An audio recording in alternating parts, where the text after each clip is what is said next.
ഒരു സ്റ്റാർട്ടിംഗ് സ്റ്റേജിൽ പിടിക്കുന്ന ഓരോ വ്യക്തികളും 25,000, 50,000, 1 ലക്ഷം, 1.5 ലക്ഷം, 2 ലക്ഷം ഒക്കെ വരുമാനം വാങ്ങിയ ആൾക്കാർ അല്ലെങ്കിൽ മെമ്പേഴ്സ് ഇവിടെ നമ്മുടെ ഇരിപ്പുണ്ട്. ഈ ഒരു പ്രോഗ്രാം, ഈ ഒരു പ്രോജക്ട് സ്റ്റാർട്ട് ചെയ്യുന്ന സമയത്ത് ഗ്രോസറി പ്രോഡക്റ്റിൽ വെച്ചിട്ടാണ് സ്റ്റാർട്ട് ചെയ്തത്. അന്ന് നമുക്ക് ഇത്രയും വലിയ ഫെസിലിറ്റീസോ അല്ലെങ്കിൽ ഇത്രയും വലിയ പ്രോഡക്റ്റ് റേഞ്ചോ ഒന്നും ഇല്ലാതിരുന്നു. എന്നിട്ട് പോലും ഒരു 2 വർഷം നമ്മൾ തിരിഞ്ഞു നോക്കുമ്പോൾ ഇന്ന് മറ്റുള്ള കമ്പനികളിൽ നേടുന്നതിനേക്കാളും വലിയ നേട്ടങ്ങളാണ് സി എസ് എമ്മിലൂടെ ഓരോ വ്യക്തികളും നേടിയിരിക്കുന്നത്. എന്നാൽ ഇനി ഇവിടെ നിന്ന് അങ്ങോട്ട് നമ്മുടെ സ്പീഡ്, അതായത് വരുമാനത്തിന്റെ സ്പീഡ്, വർക്കിന്റെ സ്പീഡ്, പ്രവർത്തനത്തിന്റെ സ്പീഡ് എല്ലാം കൂട്ടി നമ്മൾ മുന്നോട്ട് പോകേണ്ട ഒരു ടൈമാണ്. കാരണം ഇന്ന് ഒന്നുകൂടെ ഒരു എനർജി ലെവൽ കൈയടി. അപ്പൊ ഞാൻ പറഞ്ഞു വന്നത് നമ്മുടെ സമൂഹത്തിന് ഏറ്റവും ആവശ്യമായിട്ടുള്ള 2 ഘടകങ്ങൾ. ഒന്നെന്താണ്? ഒരു സാമ്പത്തിക നേട്ടം. രണ്ടെന്താണ്? ഒരു നല്ലൊരു ഹെൽത്ത്.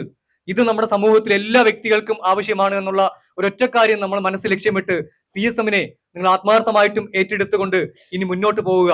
കാരണം ഇനി ഈ ഒരു കമ്പനിയുടെ വളർച്ച എന്ന് പറഞ്ഞാൽ നിങ്ങൾ ഉദ്ദേശിക്കുന്നതിലും ഒരുപാട് സ്പീഡിലായിരിക്കും ഈ ഒരു കമ്പനിയുടെ പ്രവർത്തനങ്ങളും. ഇതിൽ നിൽക്കുന്ന വർക്ക് ചെയ്യുന്ന ലീഡേഴ്സ് ഒക്കെ പോകുന്നത് ഒരുപാട് ഹൈ സ്പീഡിലായിരിക്കും. കാരണം വെച്ച് കഴിഞ്ഞാൽ മറ്റുള്ള പല കമ്പനികളിൽ നിന്നും മെമ്പേഴ്സ് 100-200 മെമ്പേഴ്സ് അടക്കം ഇന്ന് CSMലേക്ക് വന്നിട്ട് ജോയിൻ ചെയ്യുന്ന ഒരു ലെവലിലേക്ക് ഇന്ന് നമ്മുടെ ഈ ഒരു പ്രസ്ഥാനം ഇന്ന് മാറിക്കൊണ്ടിരിക്കുന്നു. അപ്പൊ ഓപ്പർച്യൂണിറ്റിയുടെ ഒരു ആവശ്യകത, ഓപ്പർച്യൂണിറ്റിയുടെ അളവ് മനസ്സിലാക്കിക്കൊണ്ട് വേണം ഇവിടേക്ക് ഓരോരുത്തരും നിങ്ങൾ പ്രവർത്തിക്കേണ്ടത്.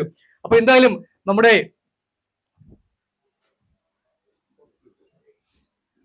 അപ്പൊ ഞാൻ പറഞ്ഞു വരുന്നത് നമ്മുടെ ഓപ്പർച്യൂണിറ്റിയുടെ അളവ്, നിങ്ങൾ ഏത് അളവിലാണോ ഇതിൽ നിന്ന് വിജയം ആഗ്രഹിക്കുന്നത് അതേ രീതിയിൽ വിജയിക്കാൻ കഴിയുന്ന രീതിയിലുള്ള ഒരു മണി ഫ്രീഡം നിങ്ങൾക്ക് CSMലൂടെ വരും സമയങ്ങളിൽ നേടിയെടുക്കാൻ സാധിക്കും എന്നതാണ് ഇതിന്റെ ഏറ്റവും പ്രധാനമായ ഒരു ഘടകം നിങ്ങൾ മനസ്സിലാക്കേണ്ടത്. 2, എന്നറിയാലോ, നമ്മളിവിടെ വന്നിരിക്കുന്ന ഓരോ വ്യക്തികളും ഏറ്റവും അധികം പ്രതിസന്ധികൾ എന്താണെന്ന് വെച്ചാൽ സാമ്പത്തികപരമായിട്ടുള്ള കാര്യങ്ങളിലാണ് ഏറ്റവും അധികം ഇന്ന് പ്രതിസന്ധികൾ നേരിട്ടുകൊണ്ടിരിക്കുന്നത്. ഈ ഹോൾ വിട്ട് പോകുന്ന നിങ്ങൾ ഓരോ വ്യക്തികളും ഒരു കാര്യം തീരുമാനിക്കുക.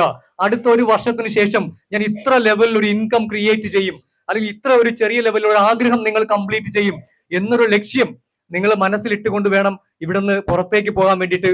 ആ ലക്ഷ്യം നിങ്ങളുടെ ലീഡേഴ്സിനോടൊപ്പം നിന്ന് നിങ്ങൾ പ്രവർത്തിക്കാൻ തയ്യാറായി കഴിഞ്ഞാൽ നിങ്ങൾക്ക് ഉറപ്പായിട്ടും ആ ഒരു ലക്ഷ്യത്തിലേക്ക് എത്താൻ കഴിയും.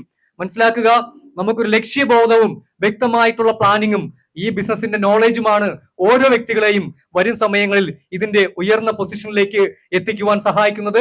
അപ്പൊ ഇന്ന് നമുക്കറിയാം, നമ്മുടെ CSM ട്രിവാൻഡ്രം ജില്ലയിൽ വലിയൊരു ട്രെൻഡിലേക്ക് കുതിച്ചുകൊണ്ടിരിക്കുന്ന ഈ ഒരു സമയത്ത് ഇന്ന് ട്രിവാൻഡ്രത്തിന്റെ മണ്ണിൽ ഈ ഒരു ബിസിനസ് വളരെ ആത്മാർത്ഥമായിട്ടും ചെയ്തു പോകുന്ന നമ്മുടെ അപ്കമിങ് പേൾ റാങ്ക് അച്ചീവ് ചെയ്യാൻ വേണ്ടി പോകുന്ന അദ്ദേഹം പറഞ്ഞൊരു വാക്കാണ്, അടുത്ത 3 മാസത്തിനുള്ളിൽ ഞാൻ കമ്പനിയുടെ പേൾ റാങ്ക് അച്ചീവ് ചെയ്യുമെന്ന ഒരു വാശി എടുത്തുകൊണ്ട്, ഒരു ദൃഢപ്രതിജ്ഞ എടുത്തുകൊണ്ട് ഇന്ന് CSMനെ ചങ്കിലേറ്റിക്കൊണ്ട് നെഞ്ചോട് ചേർത്തുകൊണ്ട് പ്രവർത്തിക്കുന്ന ഒരു സാധാരണക്കാരൻ ഉച്ച കഴിഞ്ഞുള്ള ജോലി സമയം കഴിഞ്ഞ് പാർട്ട് ടൈം ആയിട്ട് വർക്ക് ചെയ്തുകൊണ്ട് പോലും CSMലൂടെ കഴിഞ്ഞ 2 വർഷം കൊണ്ട് 6 ലക്ഷം രൂപയ്ക്ക് പുറത്ത് വരുമാനം വാങ്ങിച്ച നമ്മുടെ നെടുമങ്ങാടിന്റെ മണ്ണിലെ പ്രിയങ്കരനായ ഗ്രേറ്റ് ലീഡർ വിനോദ് സാറിനെ ഞാൻ 2 വാക്ക് സംസാരിക്കുന്നതിന് വേണ്ടിയിട്ട് ഈ വേദിയിലേക്ക് ക്ഷണിക്കുന്നു. നല്ലൊരു കൈയടി. Please welcome Vinod sir. Please welcome.